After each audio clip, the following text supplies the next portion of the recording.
সকলোকে মোৰ আন এটা ব্লগলৈ স্বাগতম জনাইছোঁ। মই কৈছিলোঁ ঢেকীয়াখোৱা নামঘৰ যাম বুলি চাইকেল লৈ। এতিয়া বৰ্তমান চাইকেল লৈ আহিছোঁ। এতিয়া বাইপাছত আছোঁ।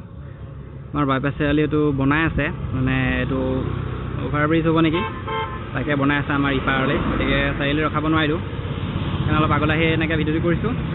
ঠিক আছে, তেতিয়াহ'লে আজি ব'লক সেই ধুনীয়া ব্লগটি আৰম্ভ কৰোঁ।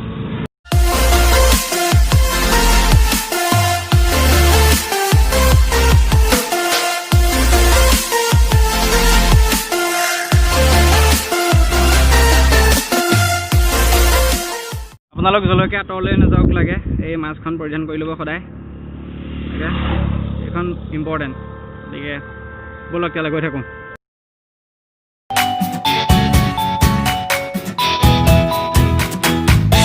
বতৰটো অলপ ডাৱৰীয়া কৰি আছে, খালি বৰষুণ নাহিলেই হয় আৰু সুন্দৰকৈ পালেগৈ হ'ল। মানে এনেকৈ ইমান গৰমো নুঠে, ভাল লাগিব এইটো বতৰত গৈ। খালি বৰষুণ নাহিলেও হয় আৰু অলপ ডাৱৰ আছে। তাকে কামনা কৰিছে যাতে বৰষুণ নাহক আৰু ধুনীয়াকৈ মই পাওঁগৈ যাতে। আৰু হাইৱেত আহি আছোঁ, গতিকে অলপ সাৱধানে যাব লাগিব।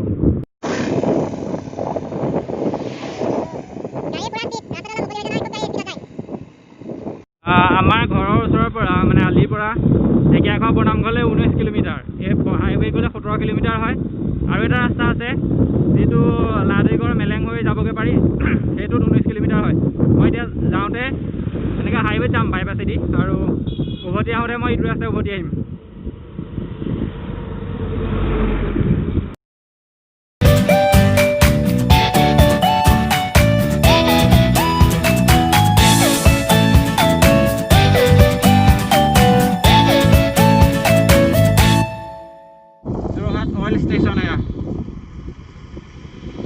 কেন্দুগুৰি বাইপাছ তিনিআলি পাইছোঁহি এতিয়া। ইয়াতো এখন অভাৰ ব্ৰিজৰ কাম চলি আছে, সেইকাৰণে অলপ ঠেলা হেঁচাটো বেছি হৈছে গাড়ী।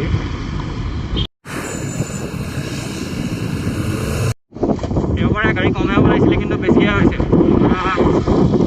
ঠেলা হেঁচা। এইফালে গাহৰি কাটি আছে, এয়া মানুহৰ ভিৰ।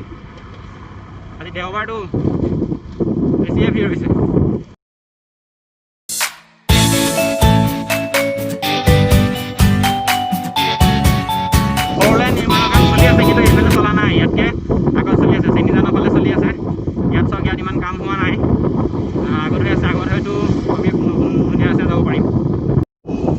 পাইছোঁহি আৰু বহুতো আছে। ফ'ৰলেন আৰম্ভ হৈ গৈছে এতিয়া, ফ'ৰলেনে আহি আছোঁ। এইটো আগৰ পুৰণা ৰাস্তা, এতিয়া মই আহি থকাটো নতুন ৰাস্তা।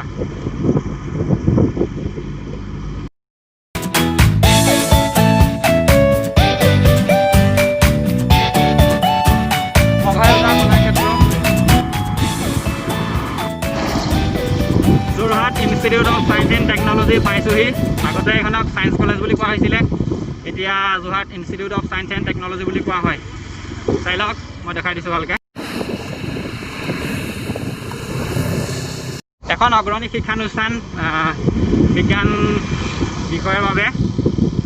মেলেংঘাট পাইছোঁ এতিয়া, মেলেংঘাট বজাৰ বহি আছে ইয়াত মেলেংঘাটৰ।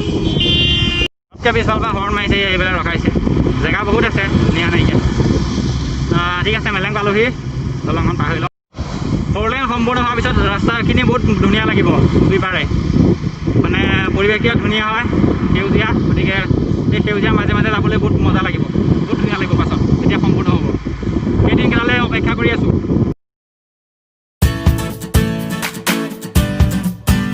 বৰ্তমান মই এতিয়া লাচি বৰফুকন মৈদামৰ তোৰণৰ মুখত আছোঁ, আৰু আগৰ চাৰিআলিত গ'লেগৈ লাহদেগড় চাৰিআলি পাম, যিটো বাওঁহাতে সোমাই গ'লে আমি মইনাপুৰীয়া নামঘৰ পামগৈ।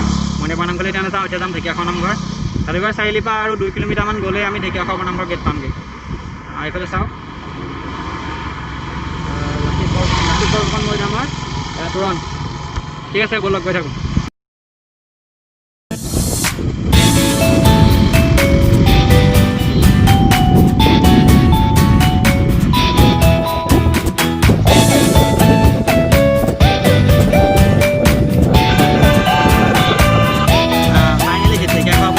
তলেদি সোমাই আহিলোঁ, আৰু 3 কিলোমিটাৰমান সোমাব লাগিব, তাৰপিছত একদম নামঘৰ পামগৈ। ঠিক আছে, ব'লক তেতিয়াহ'লে নামঘৰত লগ পামগৈ।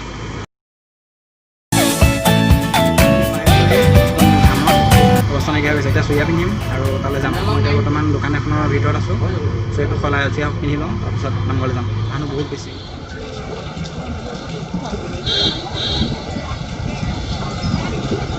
উপস্থিত আছোঁ ঢেকীয়া নামঘৰত এতিয়া ঢেকীয়াখোৱা নামঘৰত প্ৰৱেশদ্বাৰটো এইবাৰ ইফালে কৰিছে হাতী হস্তিদ্বাৰতে যাবলৈ দিয়া নাই আমি ইফালে যাবগৈ লাগিব তাত অলপ এইবাৰ অলপ চানটো সলনা সলনি কৰিছে তাত গৈহে গম পামগৈ অলপ চাকি ধূপ লোৱা নাই অকল তামোল পাণ লৈছোঁ তামোল পাণ দিম আৰু তাৰপিছত আপোনালোকে সকলো বস্তুখিনি ভালকৈ দেখাম বন্ধুসকল ফাইনেলি ঢেকীয়াখোৱা নামঘৰ বৰ্তমান দুৱাৰমুখত উপস্থিত আছোঁ আৰু এবাৰ চাকি জ্বলাবলৈ দিয়া নাই অকল ধূপ জ্বলাবলৈ দিছে আৰু তামোল পাণ দিবলৈ দিছে মই গতিকে অকল তামোল পাণকে আনিছোঁ আৰু এতিয়া সোমাই যাওঁ ভৰি হাত ধুই ল'লোঁ আৰু নাম চহী কৰি আহিছোঁ মানে ঠিকনা লৈছে তাৰপৰা ঠিক আছে তেওঁলোকে অলপ ভিতৰলৈ যাওঁগৈ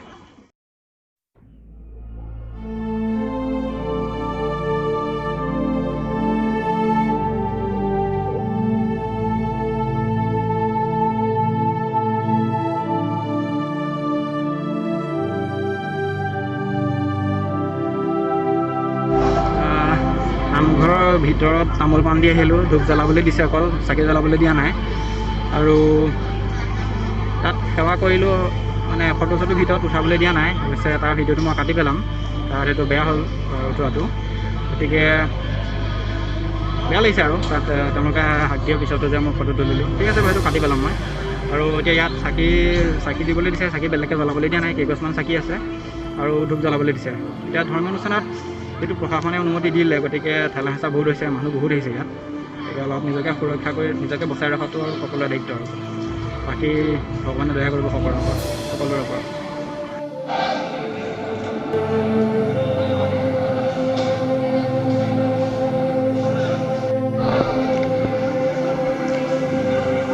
এয়া এটা ভাল ব্যৱস্থা আছে কি পায়সৰ ব্যৱস্থা কৰিছে ইয়াৰ ব্যক্তিগতভাৱে কোনোবাই দিছে নে ইয়াৰ নামঘৰ পৰিচালনা সমিতিয়ে দিছে নাজানো কিন্তু খাই বঢ়িয়া লাগিছে ভোক লাগি আছিলে ভাত খাই অহা নাই গতিকে ভাল লাগিছে পায়স খালোঁ পায়সৰ ব্যৱস্থা কৰিছে আৰু লগতে চাহৰ ব্যৱস্থা আছে চাহ খাই লৈছোঁ লাল চাহ ভাল লাগিছে ইয়াত এতিয়া আৰু মানুহ বহুত আহিছে আৰু কিছুমান বস্তু দেখাবলগীয়া আছে মই দেখাই ল'ম আপোনালোকক চাহ খাই লওঁ যি ভাগ দেখিছে এই মহাভাগ এই ভাগতে মহাপুৰুষ শ্ৰীমাধৱদেৱে ভৰি ধুইছিলে ইয়াকে কয় মানে ভৰি ধোৱা মহাভাগ তাকে চাই লওঁ আহক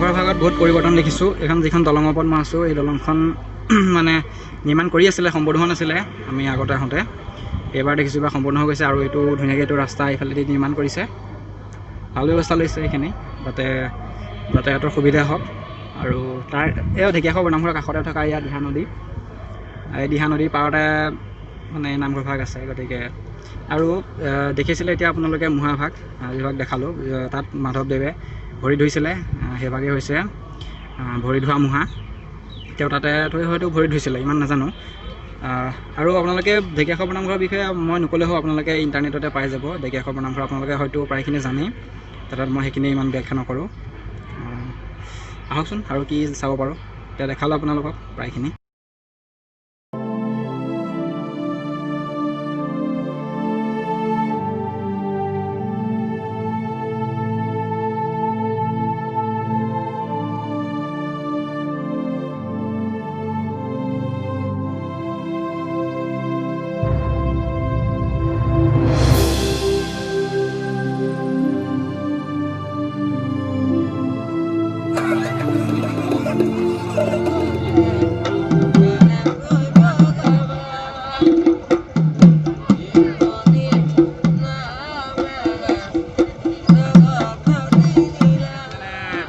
থকা দেখিছে ধৰ্মীয় গীত মানে আমাৰ দিহানাম সূচক গীত গাই আছে আমাৰ যোৰহাট টাউনতো দেখা পোৱা যায় আৰু এনেকৈ ভাদ মাহত ইয়াত ঢেকীয়াখোৱা নামঘৰলৈ আহে এনেকৈ তেওঁ জীৱিকা নিৰ্বাহ কৰি আছে আৰু তেওঁ কণ্ঠবোধ কৰিয়া হয় এনেকৈ তেওঁ